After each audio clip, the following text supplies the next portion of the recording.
Good morning students. So now we will start with the transportation in living organisms.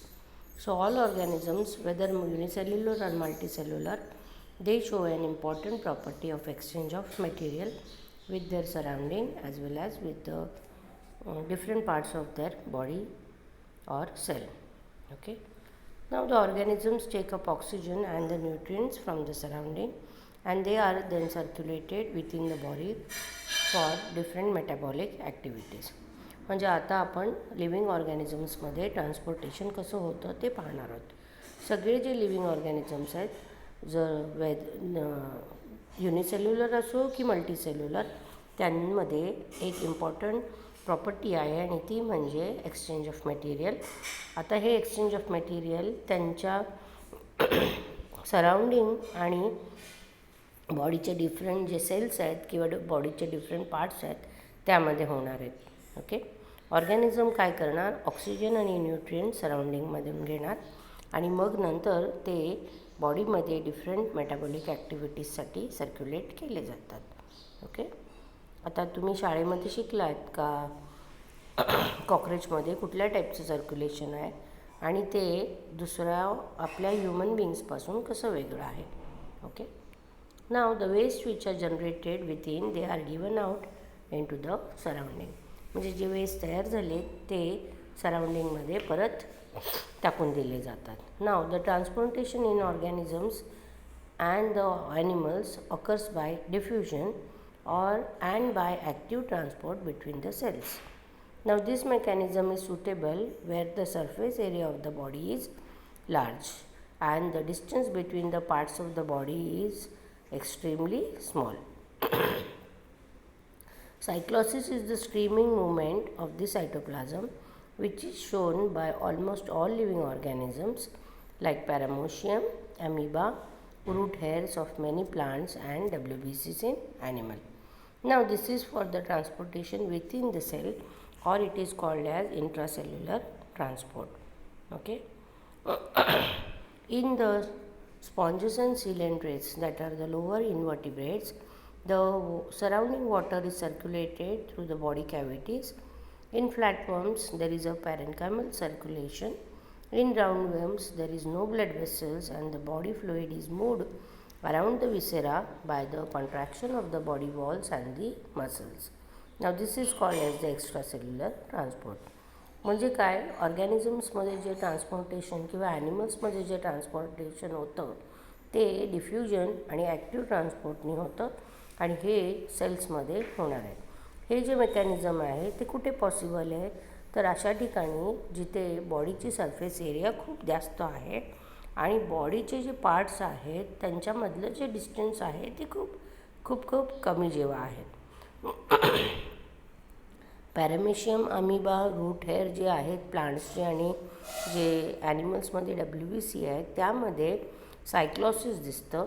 आता सायक्लॉसिस streaming सायटोप्लाझमचं streaming movement आहे आणि जवळजवळ सगळ्याच ऑर्गॅनिझममध्ये ते दिसतं. ट्रान्सपोर्टेशन दोन प्रकारे होणार, एक विथिन द सेल आणि एक आउटसाईड द सेल. सो जे आतमध्ये सेलमध्ये होणार आहे त्यांना आपण म्हणतो इंट्रासेल्युलर ट्रान्सपोर्ट आणि जे बाहेर होणार आहे त्यांना आपण म्हणतो एक्स्ट्रासेल्युलर ट्रान्सपोर्ट. स्पॉन्जेस आणि जे सिलेंड्रेट्स आहेत त्यामध्ये जे आजूबाजूला जे वॉटर आहे ते बॉडी कॅव्हिटीजमधून सर्क्युलेट होतं. फ्लॅटवर्म्समध्ये जे पॅरेन्कायमल सर्क्युलेशन आहे ते होतं. राऊंडवर्ममध्ये ब्लड वेसल्स नसतात आणि म्हणून जे बॉडी फ्लूइड आहे तो विसराच्या अवतीभोवती फिरणार आणि हे बॉडीचे वॉल आणि मसल्सचं कॉन्ट्रॅक्शननी होणार आहे आणि यालाच आपण एक्स्ट्रासेल्युलर ट्रान्सपोर्ट म्हणतो. Now see there is a diagram here and we will discuss the process. So see, first along with the mouth the food is entering and from the blood the CO2 is entering, the carbon dioxide is entering inside. So one side where the mouth is shown, that is the digestive system, and where the blood is shown, that is the respiratory system. Now from the mouth, okay, the nutrients are entering and the food is entering into the system, digestive system, and then in the intestine, okay, or in the stomach, the digestion will take place. Then the nutrients will be absorbed and they will be given to the circulatory system, okay. So the unabsorbed food, it will be removed and it will be coming from the anus in the form of the fecus, okay. Now the nutrients which are absorbed by the blood, they are given to the heart, okay. And from here, see the respiratory system. From the alveoli, the air is taken in, okay, the oxygen I mean, and then in the intestine, what will happen? The intestinal fluid is there, and these are the body cells. So there will be an exchange of gases between the intestinal fluid and the body cells, okay. Then through the urinary system, the metabolic waste product in the form of urine is given out. So in this way, okay, the digestive system, respiratory system and the urinary system works hand in hand. So हा diagram आपण discuss करायचा आहे. तर एक question आहे तुम्हाला, कारण हे तुम्ही शाळेमध्ये 11वीत कॉलेजमध्ये 11वीत शिकलात की ॲम्फिबियन्स आणि रेप्टाईल्समध्ये कुठल्या टाईपचं सर्क्युलेशन आहे, ओके. नंतर असे organisms, enlist organisms without a proper transport system. So you have to write the names of the organisms in which there is no proper transport system, okay. Now the next topic is circulation in animals. Before that, what is the correlationship between the activeness of the organism and the complexity of the transport system? So this you have to write on your own. Now we will start with the circulation in animals. Now we all know that in higher animals the circulation is carried out by special fluids, that is the blood and the lymph. First we will start with the blood vascular system. Now from the higher animals, from the Annelida to Chordata, they have a special circulating fluid, and that is the blood, which is pumped to the tissues by the heart through the blood vessels. म्हणजे आता आपण circulation in animals बघणार आहोत. आता higher ॲनिमल्समध्ये जे circulation आहे ते काही स्पेशल फ्लुइड्स, ज्याला आपण ब्लड आणि लिम्फ म्हणतो, याच्या थ्रू होतं. आता जो ब्लड वॉस्क्युलर सिस्टम आहे ते आधी आपण बघूया.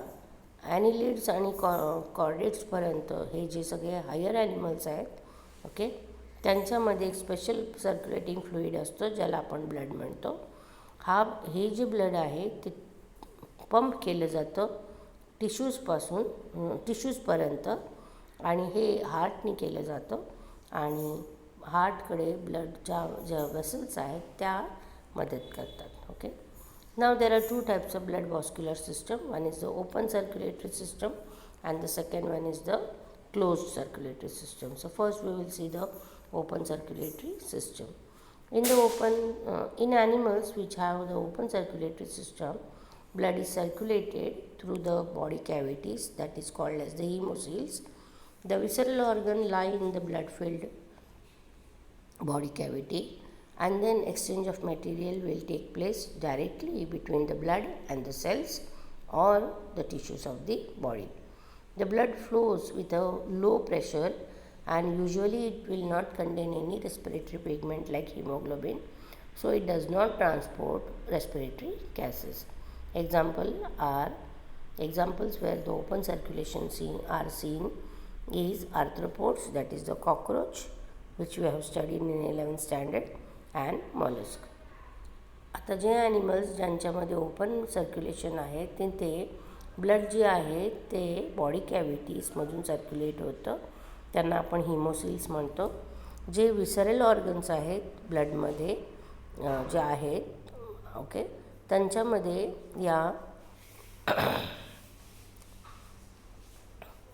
हे जे विसरल ऑर्गन्स आहेत ते ब्लड फिल्ड बॉडी कॅव्हिटीमध्ये असतात, आणि इथे exchange of material directly blood आणि सेल्समध्ये होतं किंवा बॉडीच्या टिश्यूमध्ये होतं. आता हा जो ब्लड आहे तो लो प्रेशरने फ्लो करतो, कारण या ब्लडमध्ये कुठलंच रेस्पिरेटरी पिगमेंट जसं हिमोग्लोबिन नसतं. आणि म्हणून रेस्पिरेटरी गॅसेसचं ट्रान्सपोर्ट होत नाही. ओके. आणि एक्झाम्पल्स याचे आहेत ऑर्थ्रोपोड्स, ज्याच्यात कॉक्रोच आपण मागच्या वर्षी शिकलो आहेत, आणि molluscans. Okay.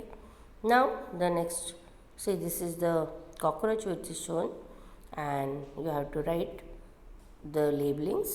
Now you all know the cockroach has an 13 chambered heart, so the first label is the heart. Then there are the muscles, alveolar muscles, which keep the heart in place. Okay. Then there are openings here. Okay. So that you have to, these are the chambers of the heart, and first one is the aorta. Okay. Then closed circulation. In all the vertebrates, higher mollusks and annelids, the blood will be circulated throughout the body through a network of blood vessels, and this type of circulation, the blood flows within the blood vessels and it does not comes in contact with the cells and the body tissues.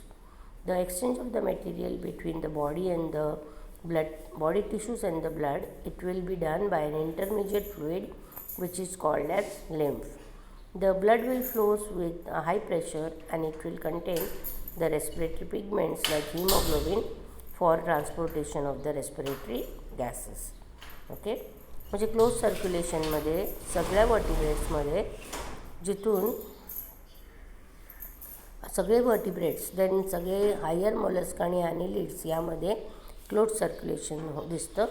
इथे जे blood आहे to circulate होईल पूर्ण बॉडीमध्ये, आणि हे एक blood वेसल्सच्या network जाळ्याने होणार आहे. या टाईपच्या ब्लड सर्क्युलेशनमध्ये जो ब्लड आहे ब्लड वेसल्सच्या आतमध्ये एकमेकांमध्ये हे सर्क्युलेट होईल आणि तो कुठल्याच सेल्स किंवा बॉडी टिश्यूच्या कॉन्टॅक्टमध्ये येत नाही. ब्लड आणि बॉडी टिश्यूच्यामध्ये एक्सचेंज ऑफ मटेरियल्स होईल आणि हे एक इंटरमिडिएट फ्लुइड आहे ज्याला आपण लिम्फ म्हणतो, त्याच्या थ्रू होईल.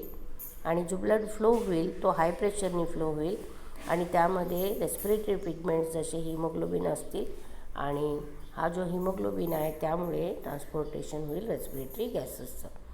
नाव this close circulation can be divided into 2 main types, single and double circulation. Okay. So this is the single circulation. In the single circulation, the blood will pass through the heart only once during each cycle, and this is seen in fishes. Then the deoxygenated blood will be pumped from the heart towards the gills and it will go under oxygenation here. This oxygenated blood will move through different body parts and then gets deoxygenated and it will return back to the heart for the next cycle. म्हणजे single सर्क्युलेशनमध्ये जो blood आहे तो हार्टमधून फक्त एकदाच pass होतो प्रत्येक सायकलच्या वेळेला, आणि हे फिशेसमध्ये दिसतं. हे जे डिऑक्सिजनेटेड ब्लड आहे ते हार्टपासून गिल्सकडे पंप केलं जाईल आणि इथे गिल्समध्ये त्यांचं ऑक्सिजनेशन होईल. ओके. हे जे ऑक्सिजनेटेड ब्लड आहे परत मग दुसऱ्या वेगवेगळ्या बॉडीच्या पार्ट्सला पाठवलं जाईल, परत तिथे तो डिऑक्सिजनेटेड होईल आणि मग परत ते ब्लड हार्टकडे प्युरिफिकेशनसाठी आणलं जाईल. ओके. सो हे या फिगरमध्ये दाखवलेलं आहे. हार्टमध्ये वेंट्रिकल आहे, एट्रियम आहे, आर्टरी आहे, वेन आहे. त्यानंतर हे वर इकडे गिलच्या कॅपिलरीज आहेत, इकडे गिलचं सर्क्युलेशन होईल आणि इकडे खाली सिस्टमिक कॅपिलरीज आहेत, म्हणजेच तिथे सिस्टमिक सर्क्युलेशन होणार आहे. आता आपण राहिलेलं सिंगल सर्क्युलेशन, डबल सर्क्युलेशन नंतर बघूया. Since the heart of the fish will carries only deoxygenated blood, the heart is also called as Venus heart.